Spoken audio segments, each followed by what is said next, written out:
Good morning. I bet today's the day you've been waiting for. All week I've been promising that I'm going to tell you about this, and today's the day. Nuts and bolts, here's the process that I followed to go from applying to 100 jobs and getting absolutely no phone calls to applying to 25 jobs and actually getting 26 phone calls. All right, first a quick recap. Remember that the first thing we needed to do was really adjust our attitudes here, okay? The first adjustment we want to make is that we're not begging. It stinks. Desperation stinks. They can smell it on you. So what you want to do is you want to find jobs that you are actually qualified for and you actually believe you're a good fit for. The next thing you want to do is focus on a servant's mentality. I'm not talking about being a doormat here, but what I am talking about is instead of talking about your goals and your dreams, find places where you can actually be satisfied helping them reach their goals and their dreams, and know what those are. The step 3 adjustment is to realize that it's actually a noble and moral obligation for you, if you followed the first 2 steps, to do everything in your power to help them decide to hire you. You truly believe you're the best person on the planet for this job, and if you don't help them hire you, you're robbing them of their opportunity. All right, so we've done all of that. Now for the good part. We are going to contact these people. And we're not going to do it by applying online. That's what everybody's doing, and if you do what everybody does, you're going to get the results that everybody else gets. All right, so the first thing we're going to do is we're actually going to go find somebody to contact. And I don't mean HR, I mean the person who's going to be your boss.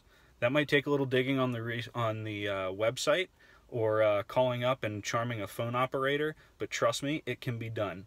Once you've figured that out, your second step is you want to send that person an email, letter of introduction. Nothing big. You're not asking for anything. All you're really doing is telling them, hi, I exist and I'm interested in your company. And in 3 days, I'm going to send you my cover letter and resume. And then buried down in your email signature, you should have links to all of your social media, your blog, your Twitter, your LinkedIn, whatever it is that you're on. Make it easy for them to do their homework on you.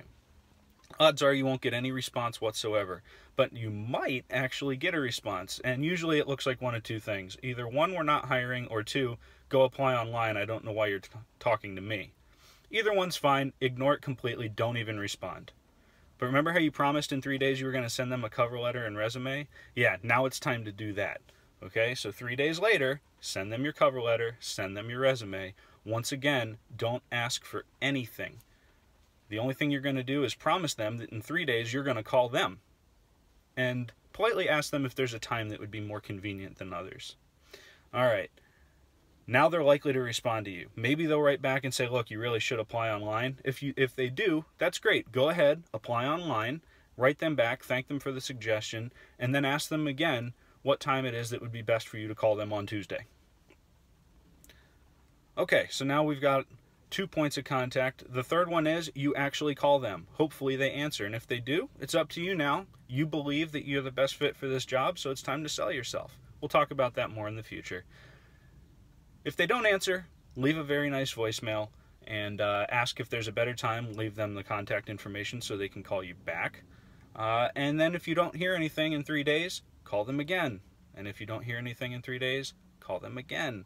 And just keep doing this until you either get a response that says, leave us alone, or you get that phone call, or you get a job somewhere else. So what we just went through was a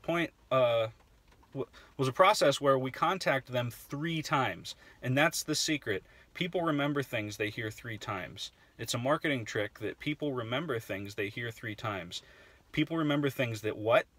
They hear 3 times. Help them remember your name because they've now seen it, read it, and heard it 3 times. Once again, though, it's not being pushy and it's not being sleazy if you truly believe that you're the fit for this job. You're helping them. Don't ever forget that. You are helping them decide to make the best decision that they can. All right, so that's the process. Of course, there's a whole lot under that, and even this 5-minute video can't tell it all to you.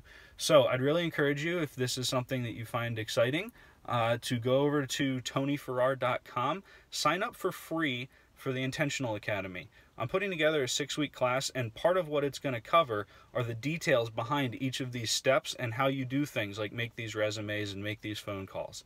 All right, once again, that's TonyFerrar.com. I think that was 3 times. Have a great day.